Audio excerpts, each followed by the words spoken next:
Here we are at Wynnstay's trial plots, just on the outskirts of Weston Park on the Shropshire-Staffordshire border. We're going to be looking at all the different varieties that you're likely to be considering for sowing this coming autumn.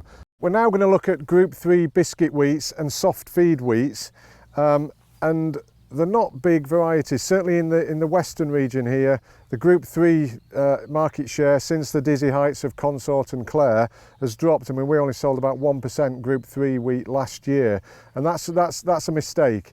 Where we're looking for varieties that can add a little bit of value, which is where the market's going, I think it's very sensible to be looking at Group 3s, not to cover the whole farm, but there is a market for them. There's certainly strong markets for Group 3s into Manchester, so it's sensible to be having a look.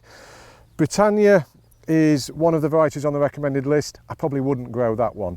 It's a decent variety for the eastern region where there's an awful lot more soft wheats used. It's got a yield slightly, about 2% above Diego, but the straw strength is only average.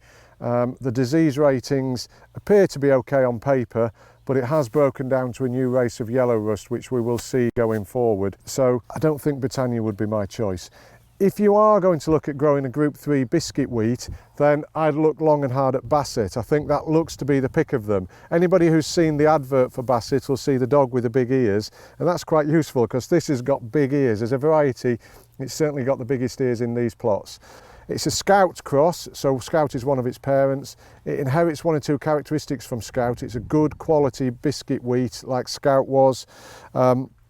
It's pretty stiff straw. Its disease ratings, what you'd say, were okay rather than good. But as a good all-round variety to look into for that Group 3 category, I think Basset has quite a lot to offer. We thought it was possibly going to do the early drilling job, but I don't think it is now. I don't think it's quite got the characteristics that we need. But for east or west, Basset is quite a useful candidate. So here we have Leeds, another soft feed variety, and it's the highest yielding of the soft feed varieties, and it's quite a useful wheat.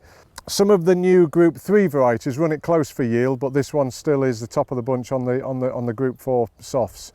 A few places where you definitely sow it. It seems to favour light land. It's got Istabrac as a parent, and that's why it looks a little bit straggly. Istabrac always looks straggly in the field, but it always was consistent and seemed to have good drought tolerance, and Leeds has that characteristic. So a very useful variety for light land. It's also a good choice for sowing after maize. We've got quite a bit of maize in this part of the world. You need a variety with good fusarium resistance, and that's where Leeds scores. In 2012, where a lot of crops were wiped out by fusarium, this one had a storming year. So after maize is a definite position for it. I often think Leeds is a variety, it's a soft wheat that thinks it's hard, because many of the soft wheats have a tendency to sprout and they have generally lower specific weight. And Leeds is the best of the soft wheats in terms of its specific weight, and it's got very good sprouting resistance.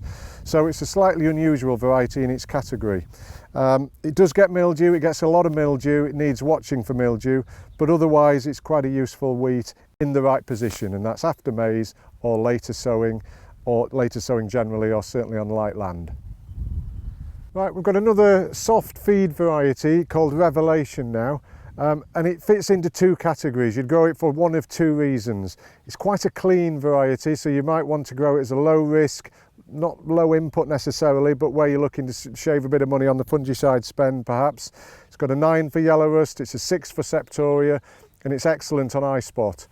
And that possibly shows you the other category that you might grow it in, which is the early drilling slot. And it's a very strong candidate for that position. It's very stiff straw.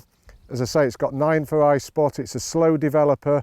It will really do that job very well as an early drilling variety, possibly as an alternative to Grafton.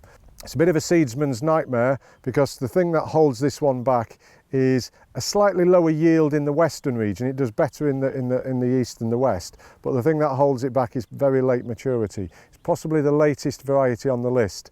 And for those who drill very early, you'll probably be wanting your seed on farm while this is still in the field. So it's a bit of a seedsman's nightmare variety, but very strong candidate for that early drilling slot. Widely grown in the east in other positions, but I think in the west it's really that early drilling that sets it apart.